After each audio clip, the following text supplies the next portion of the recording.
கர்த்தருடைய பரிசுத்த நாமத்திற்கு மகிமை உண்டாவதாக. பிரியமான கர்த்தருடைய ஜனங்களே, நாம் ஏதேன் தோட்டத்தில் நடந்த அந்த சம்பவத்தை நாம் ஆழமாக தியானித்துக் கொண்டு வருகின்றோம். இதுவரைக்கும் நாம் 10 பாகங்களை பார்த்திருக்கிறோம். கடைசியாக நாம் பார்த்தது காயின் என்பவன் யார், காயின் யாருக்கு பிறந்தவன், காயினுடைய தகப்பன் யார் என்றும் வேத ஆதாரத்தோடு நாம் பார்த்தோம். ஏனென்றால் வசனம் சொல்கிறது, பொல்லாங்கினால் உண்டாயிருந்த காயினை போல் நீங்க இருக்க வேண்டாம் என்று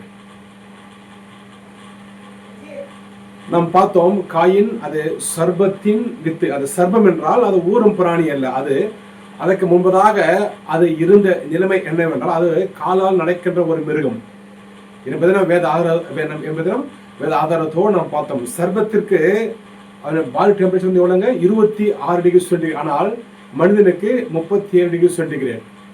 ஸோ இதில் நிறைய டிஃபரன்ஸ் இருக்கு. அதனால அந்த சர்பம் என்பது அது ஊரும் பிராணி அல்ல. அது சபிக்கப்பட்டிருக்கும் தான் அது ஊரும் பிராணியாக மாறி போனது.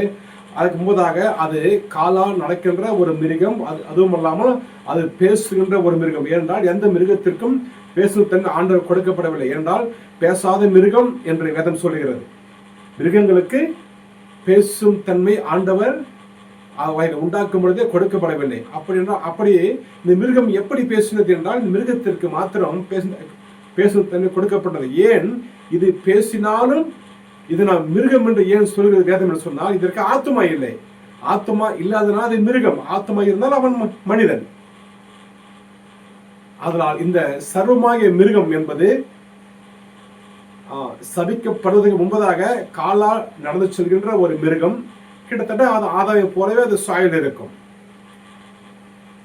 அதன் மூலமாக ஏவாளின் கர்ப்பத்தோடு சம்பந்தப்பட்டு மாம்சத்திலே சேர்ந்து அதன் மூலமாய் பிறந்தவன் தான் காயின் என்று நாம் வேத ஆதாரத்தோடு நாம் பார்த்தோம். ஏனென்றால் தேவன் ஏற்படுத்தின கணவன் மனைவி உறவு இதற்கு தேவன் ஏற்படுத்தி இருந்தால் அப்படி பிறந்த காயின் எப்படி தன் சகோதரனை கொலை செய்யும் அளவிற்கு அவனுக்கு ஒரு தைரியம் வந்து, எப்படி அவன் ரத்தத்திலே, ஏனென்றால் ஒரு மனிதன் செய்கிற கிரியைகள் இது சம்பந்தப்பட்டது, ரத்தத்தில் சம்பந்தப்பட்ட, ரத்தத்தில் என்ன கிரியை, அந்த ஜீன்ஸ் என்ன இருக்கிறதோ அப்படிதான் அவன் கிரியை செய்வான். தகப்பன் ஒரு குடிகாரனோ அல்லது ஒரு ரவுடியாகவோ அல்லது போக்கு இருந்தால் நிச்சயம் பிள்ளை அப்படித்தான் இருப்பான். ஏனென்றால் அந்த ரத்தத்திலே அது கலந்திருக்கும். வேதம் சொல்லுகிறது, பிசாசானவனை அவன் மனுஷ கொலைபாதகன் என்று வேதம் சொல்லுகிறது. அந்த கொலைபாதகனுடைய வித்து அது மூலம் பிறந்தவன் தான் இந்த காயின். அதனால்தான் தன் சகோதரனையே அவன் என்ன பண்ணான்? கொலை செய்தான். தேவன் ஏற்படுத்தின உறவில் பிறந்த முதலாவது பிள்ளை காயின். அவன் எப்படி அவன் கொலை செய்யும் அளவிற்கு அவனுக்கு துணிகரம் வந்தது. அவன் தகப்பன் அப்படி, தகப்பன் எப்படியோ பிள்ளைகள் அப்படி. தகப்பன் கொலைகாரன், பிள்ளை கொலைகாரன்.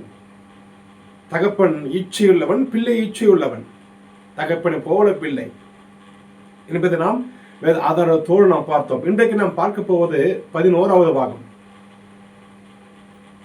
அதாவது வேதம் மிகவும் தெளிவாக இங்கு எழுதப்பட்டு இருக்கிறது. ஏவாள் வஞ்சிக்கப்பட்டு மீறுதல் செய்தால், ஆனால் ஆதாம் வஞ்சிக்கப்படாமல் மீறுதல் செய்தார். ஆனால் இருவரும் செய்த பாவம் ஒன்றுதான். தேவன் சொன்னார், இந்த பழத்தை நீங்கள் புசிக்க கூடாது, புசிக்கும்னாலே நீங்கள் சாவீர்கள் என்று. ஆதாமும் அந்த பழத்தை புசித்தான், ஏவாளும் அந்த பழத்தை புசித்தாள். ஆனால் ஏவாள் வஞ்சிக்கப்பட்டு அந்த பழத்தை புசித்தாள், ஆதாமோ வஞ்சிக்கப்படாமல் அந்த பழத்தை புசித்தார். நான் உங்களுக்கு வாசிக்கிறேன் 1 தீமோத்தேயு 2:14. மேலும் ஆதாம் வஞ்சிக்கப்படவில்லை, ஸ்திரியானவளே வஞ்சிக்கப்பட்டு மீறுதலுக்கு உட்பட்டாள் என்று இங்கே வேதம் பதிவு செய்கிறது. நான் ஏற்கனவே போன செய்தியிலே நாம் பார்த்தோம், இந்த வஞ்சித்தல் என்பதற்கு செடியூஸ் என்ற வார்த்தை அதற்கு தகுதியானது என்று இங்கே நாம் பார்த்தோம் மொழிபெயர்ப்பிலே. அந்த செடியூஸ் என்ற வார்த்தைக்கு தமிழே 5 வகையான அர்த்தங்கள் உண்டு. 1, தவறான வழியில் தூண்டு, மயக்கு, கவர்ந்திலு, காதலில் வீழ்த்து அல்லது கற்பிலக்கட்சி, அதாவது உடலுறவு செய். இப்படியாக 5 வகையான அதுக்கு மீனிங் கொடுக்கப்பட்டு இருக்கிறது. இதிலே நாம் சம்பந்தப்பட்ட இந்த காரியத்திலே எந்த மீனிங் பொருத்தமாக இருக்கின்றதோ அதை நாம் எடுத்துக்கொள்ள வேண்டும். இந்த சம்பவத்திற்கு எந்த மீனிங் பொருத்தமாய் இருக்கிறதோ அதனால் தேர்வு செய்து கொள்ளலாம் என்ன நம்ம ஏற்கனவே பார்த்தோம். அப்படியாக இதில் 5வதாக கொடுக்கப்பட்டிருக்கிறது இந்த கற்பிலக்கச்சை. அதாவது சரீர பிரகாரமாக மாம்சத்தின்படி மாம்சமும் சேர்ந்து கற்பிலக்கச்சை என்ற இந்த வார்த்தை இந்த சம்பவத்திற்கு மிகவும் நேர்த்தியாக பொருத்தமாக இருக்கிறபடினாலே இந்த இந்த இந்த மொழிபெயர்ப்பு அதுக்கு சரியாக இருக்கிறது. இந்த 5 அர்த்தங்கள் உண்டு இதற்கு. சம்பவத்துக்கு ஏற்றபடி நாம் சேர்த்துக் கொள்ளலாம். அதே 3 ஏவாள் ஆனாலும் தோட்டத்தின் நடுவில் இருக்கிற விருட்சத்துக்கனியை குறித்து தேவன் நீங்கள் சாகாதபடிக்கு அதை புசிக்க வேண்டாம் என்று தேவன் சொன்னதாக அவள் சர்பத்திடம் அவள் சொல்லுகிறாள். ஏவாள் இப்படியாக அந்த மிருகமாகிய சர்பத்தோடு அவள் பேசுகிறாள். கொடுத்தது ஒரே ஒரு கட்டளை தான், பழத்தை புசிக்க கூடாது. கொடுத்தது ஒரே ஒரு கட்டளை தான், பழத்தை புசிக்க கூடாது. நீ அந்த பழத்தை புசிக்கும் நாளே சாகவே சாவா என்று ஆதாமுக்கு கட்டளை கொடுக்கப்பட்டிருக்கிறது. ஆதாம் என்றைக்கு அந்த பழத்தை புசிக்கிறானோ அன்றைக்கு அவன் சாக வேண்டும், அன்றைக்கு அவன் மரித்து போவான் என்று தேவன் அங்கே என்ன பண்றார், கட்டளை கொடுத்திருக்கிறார். வேதம் ஆதாம் வஞ்சிக்கப்படவில்லை, ஸ்திரியானவளே வஞ்சிக்கப்பட்டார் என்றும் ஆதாமும் ஏவாளும் இருவரும் மீறுதல் செய்தார்கள் என்று வேதம் இங்கே பதிவு செய்கின்றது. எப்படி என்றால் ஏவாள் என்ன பண்ண 2 விதமான பாவங்களை அவள் அங்கு செய்திருக்கிறார். ஏவாள் அங்கு சரீர பிரகாரமாக ஒரு பாவத்தை செய்து தேவனுடைய கட்டளை அவர் மீறினபடினாலே அவர் மீறுதலும் செய்தான விதம் இங்கே சொல்லுகின்றது. நான் இதை ஒரு சின்ன உதாரணத்தை நான் சொல்லக்கூடிய ஆசைப்படுகிறேன். சட்டப்படி ஒரு பெண் 18 வயதிற்கு உள்ளே இருந்தால், இப்போ இருக்கிற நாம் இந்த தமிழ்நாட்டு இந்திய சட்டத்தின்படி ஒரு பெண் 18 வயதிற்கு உள்ளே இருந்தால், ஒருவேளை அந்த பெண்ணை ஒரு 30 வயதுள்ள ஒரு ஆண் அவன் நயவஞ்சமாக பேசி ஆசு வார்த்தைகளை கூறி அந்த சிறு பெண்ணிடம் பாலியல் குற்றம் ஒருவேளை ஒருவன் செய்தால் அந்த பெண்ணிற்கு ஒரு தண்டனையும் கொடுக்க மாட்டார்கள். ஏனென்றால் நன்மை தீமை அறியத்தக்க வயது என்ன பண்றாங்க 18 என்று இங்கே சட்டம் சொல்கிறது. அப்பதான் அவளுக்கு எது நன்மை எது பொய் எது உண்மை என்று அவளுக்கு தெரியும்.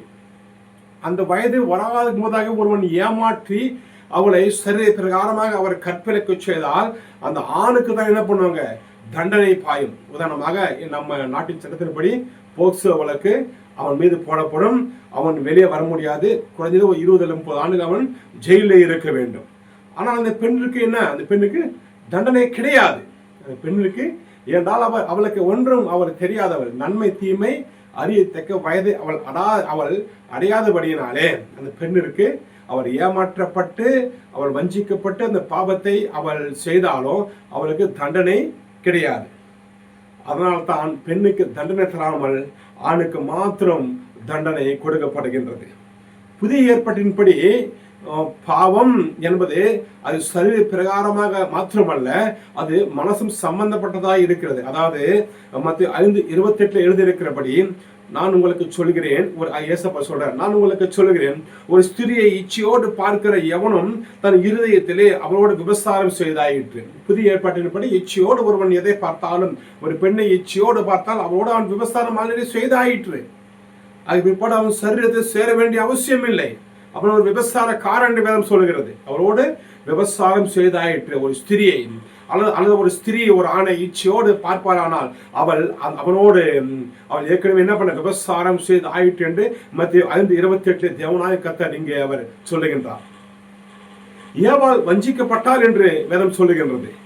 ஏவாள் பழத்தை மாம்சத்திலே புசிக்க முன்னே, அதாவது சரீர பிரகாரமாக சர்பத்தின் அவர் மனப்பூர்வமாக ஒப்ப கொடுத்தாள், சர்பத்தின் உடலை புசித்தாள். அப்படிதான் வேதம் இங்கே பதிவு. அவளும் புசித்தாள், தன் கணவனுக்கும் கொடுத்தாள், அவனும் புசித்தான். பிற்பாடு அவள் ஏமாற்றப்பட்டு வஞ்சிக்கப்பட்டு மனப்பூர்வமாக அவர் ஒப்பு கொடுத்தபடியினாலே அவளும் இந்த பாவத்திற்கு உட்பட்டு இருக்கிறாள் என்று வேதம் இங்கு பதிவு செய்கிறார். அதாவது ஏவாள் மாம்சத்தில் பழத்தை புசிக்க முன்பே அவள் இருதயத்திலே இச்சை என்கிற பாவம் உருவாகி அதை இச்சையை நிறைவேற்ற பரிபூரணமாக செய்து முடிக்க அவள் மாம்சத்திலே புசித்தாள். ஒரு மாம்சத்திலே ஒரு காரியத்தை செய்ய வேண்டும், முதலாவது இச்சை உண்டாக வேண்டும். இச்சை அது முன்னே உருவாகி இருக்கும். அந்த இச்சை சமயம் பார்த்து கொண்டே இருக்கும். எப்ப சமயம் கிடைத்ததோ அப்ப அந்த இச்சையை நிவர்த்தி செய்து கொள்ள, தீர்த்து கொள்ள மாம்சத்திலே அங்கே பாவம் செய்யப்பட வேண்டும். ஹல்லேலூயா. உடனடியாக பாவம் செய்வது கிடையாது. பாவத்தின் போதாக இச்சை அது உருவாகு, அந்த இச்சை அதை நிறைவேற்ற, அந்த இச்சையை அதை தோன்றின அந்த இச்சையை பரிபூர்ணமாக நிறைவேற்ற மாம்சத்திலே அங்கே பாவம் செய்யப்படுது. ரோமர் 7:7 சொல்கிறது இச்சை ஒரு பாவம் என்று வேதம் சொல்கிறது. ரோமர் 7ஆம் அதிகாரம் 7ஆம் வசனத்திலே இச்சை ஒரு பாவம் என்றும், ரோமர் 6:12 சரீர இச்சை ஒரு பாவம் எழுதப்பட்டு இருக்கிறது. ரோமர் 6:12 சரீர இச்சை அது ஒரு பாவம். அது யாராக இருந்தாலும் சரி,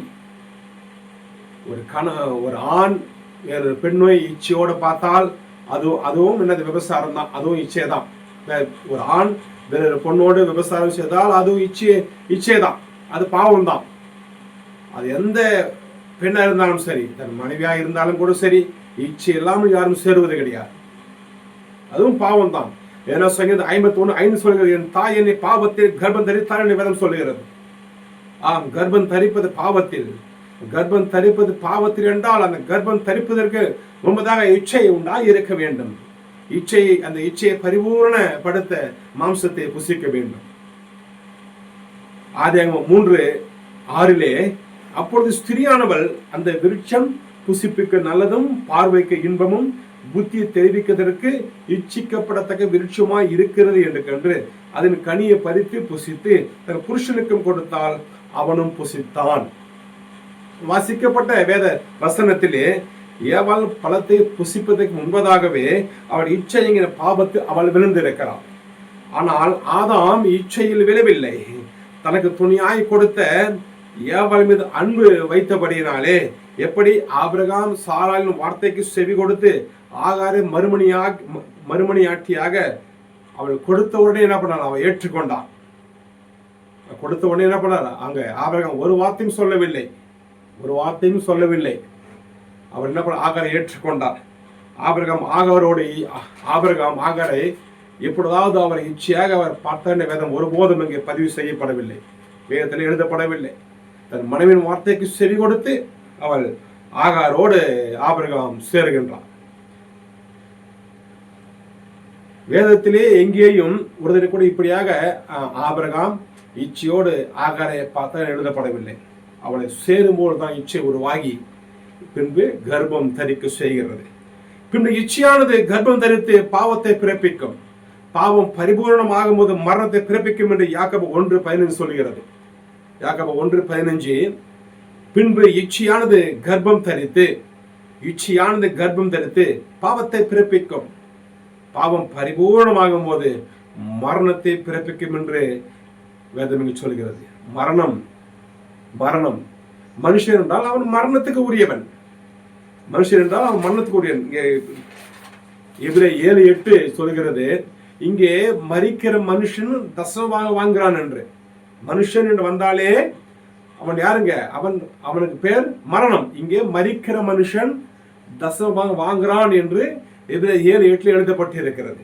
அதாவது தேவ சாயலாக இருந்த மனுஷன் பாவத்தை செய்த பிறகு அவன் மனுஷ சாயலாக அவன் மாறி போனான். அது அழிவில்லாத தேவனுடைய மகிமையை அழிவுள்ள மனுஷர்கள், ஊரும் பிராணிகள், மச்சங்கள், பறவைகள் இவர் ரூபங்களுக்கு தங்க ஒப்பாக மாற்றிக்கொண்டாக வேதம் சொல்லுகிறது. அதனால் நான் சொல்லுகின்றது என்னவென்றால், ஏவல் பழத்தை புசிக்கும் முன்பே இச்சை என்கின்ற பாவத்தில் சர்ப்பத்தின் பேச்சை கேட்டு நிரம்பினபடியினாலே அவர் சரீர சம்பந்தப்பட்ட வஞ்சிப்பில் ஈடுபட என்று நாம் அறிந்து கொள்கின்றோம். இச்சை வந்தால் ஒரு கணவன் மனைவி செய்வார். அடுத்தது என்ன பண்ணுவாங்க, ஒரு கணவனோ அல்ல மனைவியோ அவர்களை இச்சை வந்தால் அடுத்து அவங்க என்ன செய்வார்கள், ஒருவர் மாற்றி நிர்வாணத்தை ஒருவர் பார்க்கத்தக்கதாக என்ன பண்ணாங்க, அக்கிரமத்தை நடப்பிக்கும்படி அசுத்தருக்கு தங்களை ஒப்புக் கொடுப்பார்கள் என்று ரோமர் 6:19 சொல்கிறது. யாராக இருந்தாலும் சரி, நிர்வாணம் படுத்தினா அது அசுத்தம்.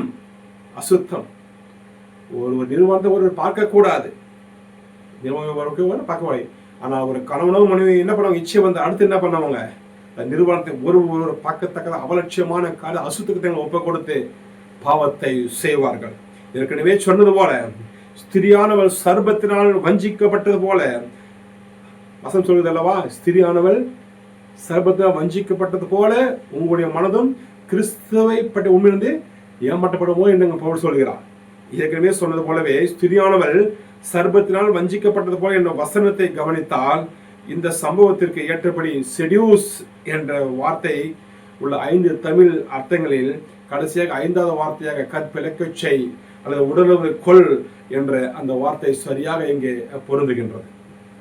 என்றால் டு செடியூஸ் ஹோலி என்பதற்கு சரீர பிரகாரமாக தவறு செய்கின்றது என்ற அர்த்தத்திலே இங்கே கொடுக்கப்படும். நாம் 10வது நம்ம என்ன பண்ணுவோம், நான் ரொம்ப தெளிவாக பார்த்தோம். பாகம் 10 தெளிவாக குறிப்பிடப்பட்டிருக்கிறது. மிருகமாகிய சர்ப்பம் ஏவாள் கற்பை முழுவதுமாக அது சூறையாடினது. மிருகத்தின் வித்து ஏவாளின் கர்ப்பத்துக்குள்ளாக சென்றது. அந்த வித்து தேவ சாயலாக இல்லாதபடியினாலே, அழிந்து போகிற மனுஷ சாயலாக இருந்தபடினாலே ஏவாள் பிள்ளையை பெற்று போது அவர் சொல்ற ஏதோ ஒரு மனுஷனை பெற்று எண்ணுகிறார். யாராவது ஒரு குழந்தை பெற்ற போது நான் மனுஷனை பெற்றேன், நான் மிருகத்தை பெற்றேன், நான் ஒரு மரத்தை பற்றி யாரும் சொல்ல மாட்டாங்க. ஒரு குழந்தை பற்றின்னு சொல்லுவாங்க அல்லது புத்திரன்னு சொல்லுவாங்க. இவங்க சொல்றாங்க மனுஷனை பெற்ற. மனுஷன் என்றால் மரிக்கிற மனுஷன். ஆனால் ஆதாம் ஏவாள் உண்டாக்கப்பட்ட போது அவர்கள் மரிக்கக்கூடிய நிலைமை அவர்கள் இல்லை. அழியாத தேவனுடைய மகிமை பெற்றவர்கள். அவருக்கு மரணம் என்பது கிடையாது. ஆனால் இங்க பேய் வைக்கிறார், மனுஷனை பெற்றேன். அதாவது மரிக்க போகிற ஒரு மனுஷனை. இந்த மனுஷன் அவன் மிருகத்தின் சாயலாக இருக்கிறபடினாலே ஒரு மனுஷனை பெற்றேன் என்று அவள் சொல்லுகின்றார். சர்ப்பம் ஏவாளின் உச்சந்தரமத உள்ளங்கால் வரைக்கும் அவன் சரீரத்தை அனுபவித்ததினாலே சர்ப்பத்தின் உருவம் முழுவதுமாக சபிக்கப்பட்டது. அவர் சரீரம் முழுவதும் அந்த சர்ப்பம் அனுபவித்ததினாலே சர்ப்பத்தின் அந்த உருவம் முழுவதுமாக சபிக்கப்பட்டு நின்று கொண்டிருந்த மிருகம் இப்பொழுது என்ன பண்ண ஊர்ந்து சொல்கிறது, சரீரம் முழுவதுமாக சபிக்கப்பட்டது. சர்ப்பம் சரீரத்திலே பாவம் செய்தான், அதனால் அவன் சரீரம் சபிக்கப்பட்டது. ஏவாள் சரீரத்திலே பாவம் செய்தால், ஆனாலும் நம்ம ஏற்கனவே சொன்னது போல அவள் ஏமாற்றப்பட்டு வஞ்சிக்கப்பட்டாள்.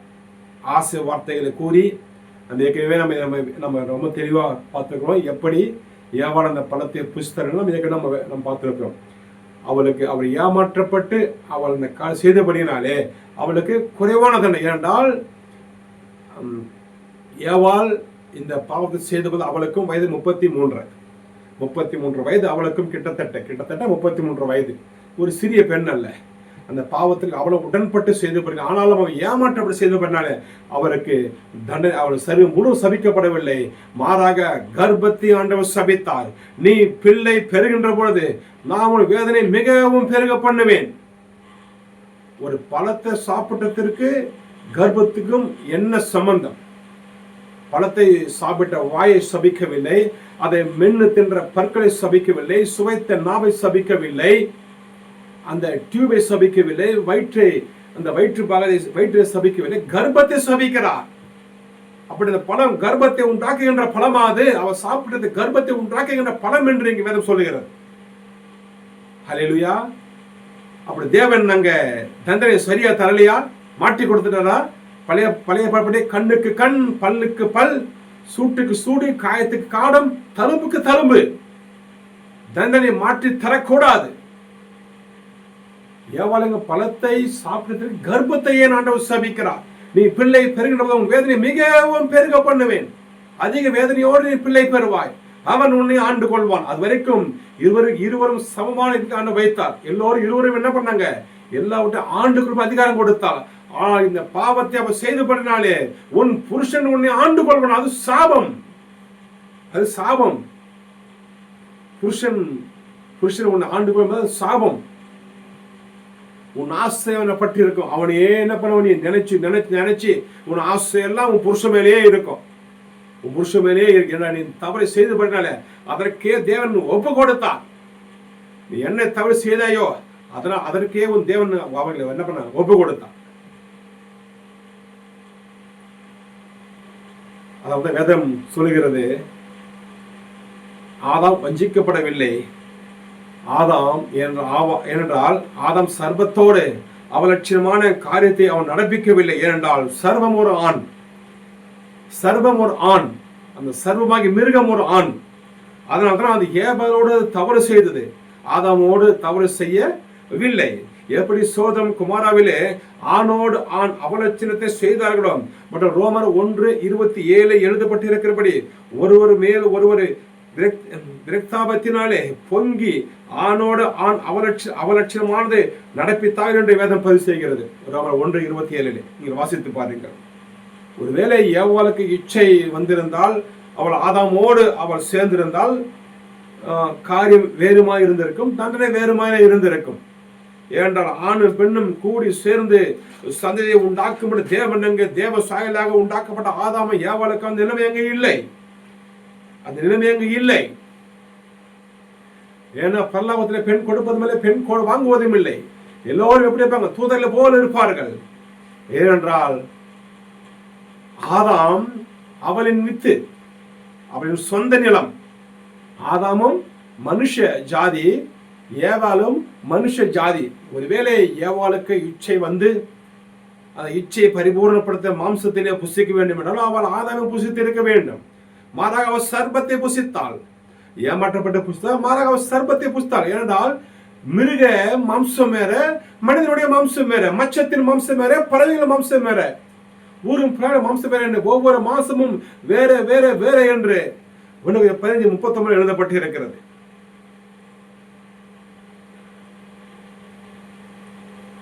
ஏவாள் நிலத்தை விதைக்க வேண்டும் என்றால் சொந்த நிலத்தை விதைக்க வேண்டும். சொந்த நிலம் எது? ஆதாம் அவனுடைய சொந்த நிலம், அதிலே அவன் விதைத்திருக்க வேண்டும். ஆனால் சர்பம் என்பது அந்நிய நிலம், அந்நிய மாம்சம். அது மாம்சம் வேற, அது கிரியைகள் வேற.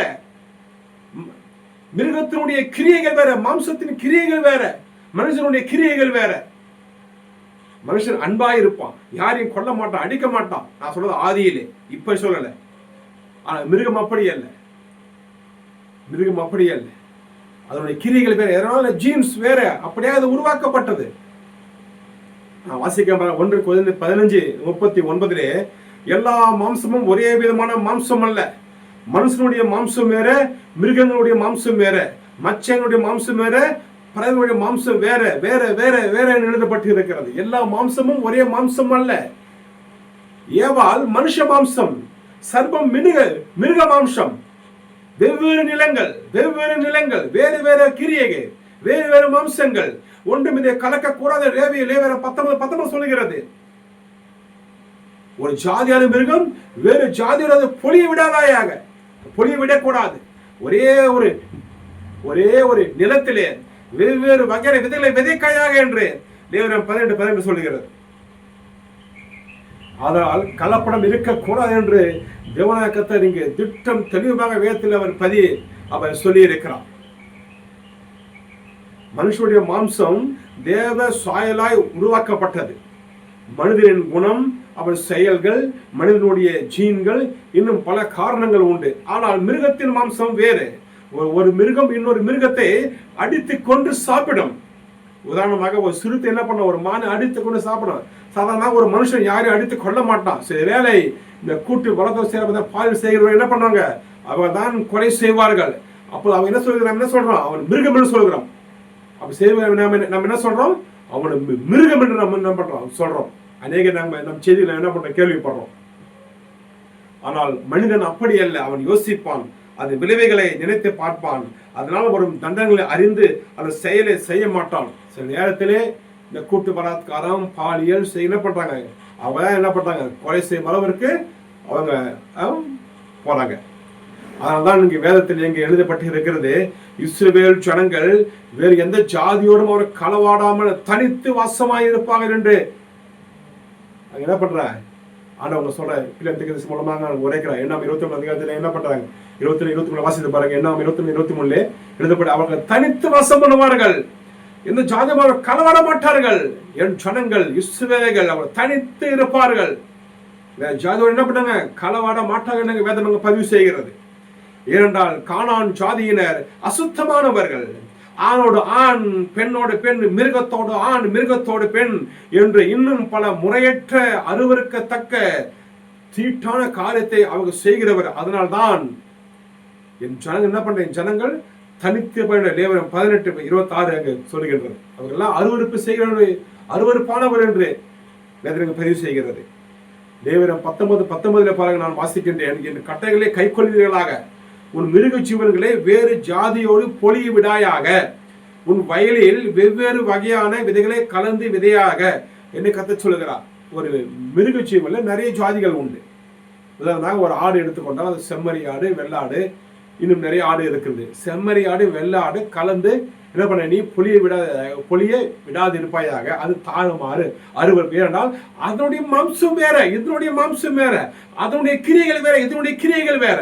அப்படித்தான் நீங்க சர்ப்பத்தின் சர்வமாக மிருகத்தினுடைய மாம்சத்தின் கிரியைகள் வேற, ஏவாளின் மாம்சமாக மனுஷ மாம்சத்தின் கிரியைகள் வேற. இரண்டும் கலக்கக்கூடாது. அதை கடந்து போயிடாது, தாறுமாறு அருவருப்பு என்று வேதம் பதிவு செய்கிறார். அதனால தான் ஏவாள் வஞ்சிக்கப்பட்ட மீது செய்தார். அவள் சபையில பேச தகுதி இல்லாதவள்.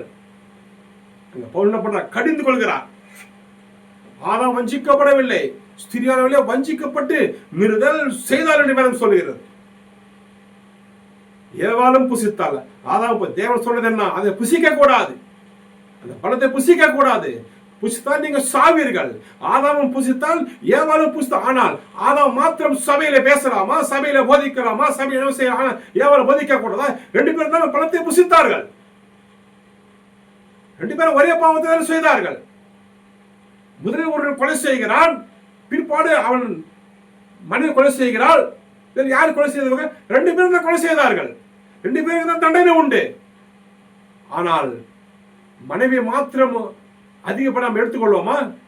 இல்லை, ரெண்டு பேர் தான் தவறு. ஆனால் என்ன காரணம்? ஏன் பவுல் இங்கு இப்படி கடிந்து கொள்கிறார் ஸ்திரியை குறித்து? ஏன் சொல்றார் அப்படி? ஆதாம் முதலில் உருவாக்கப்பட்டான், அதனால் அவனுக்கு அதிகாரமா இல்லை. அப்படின்னா தாவீது 8வது பிள்ளை, அவனுக்கு அரசன் ஆட்சி கொடுத்தார் ஆண்டவர். தேவன் 1வது 2வது பார்ப்பதில்லை, மனதை பார்க்கிறவர், மனச உள்ளுந்தில ஊழிய பார்க்கிற தேவன் அவர். அங்க வசனம் சொல்லுது அல்லவா, அதான் முதலில் உருவாக்கப்பட்டான், பின்பு எவன் உருவாக்கப்பட்டான் என்று. அவன் முதல் உருவாக்கப்பட்டதுனால அல்ல, அவன் போதிக்க தகுதிப்பட்டது அப்படி அல்ல, அப்படி அல்ல. என்றால் ஸ்திரியானவள் அங்கு கலப்படம் செய்தால், பாவத்தை இந்த உலகத்திற்கு அவர் அறிமுகப்படுத்தினாள், ஆதாமுக்கு அவர் கற்றுக் கொடுத்தால், பரிசுத்தமுள்ள ஆதாம் தன் மனைவியை புசிக்கும்படி அவனுக்கு கற்றுக் கொடுக்கப்பட்டான். ஸ்திரியானவளே கற்றுக் கொடுத்தால், பாவத்தை எப்படி செய்வது என்று கற்றுக் கொடுத்தால். அவனுடைய கை பரிசுத்தமானது, வாய் பரிசுத்தமானது, அவன் சரீரம் எல்லாம் பரிசுத்தமானது, எல்லாம் கரைப்பட்டு. எதனால்? ஸ்திரியானவள் அவள் கற்றுக் கொடுத்தாள் ஐயா, கற்றுக் கொடுத்தாள் ஐயா என்ன செய்ய வேண்டும் என்று. எப்படி சர்ப்பம் அந்த ஸ்திரிக்கு கற்றுக் கொடுத்ததா, அப்படி அவள் கற்றுக் கொடுத்தாள். இவனும் புசித்தான், இன்றைக்கும் புசிக்கிறான். வெளியே வர முடியல, இன்றைக்கும் புசிக்கிறான். இன்றைக்கு அநேக யாவாக்கள் கதறுகிறார்கள். அன்றைக்கு கற்று வந்த பாவம் ஆதாமுக்கு அது இனிமையாக இருக்கிறது என்று, இன்றைக்கு அது ரொம்ப இனிமையாக இருக்கிறது, விடவிடவில்லை அவனால்.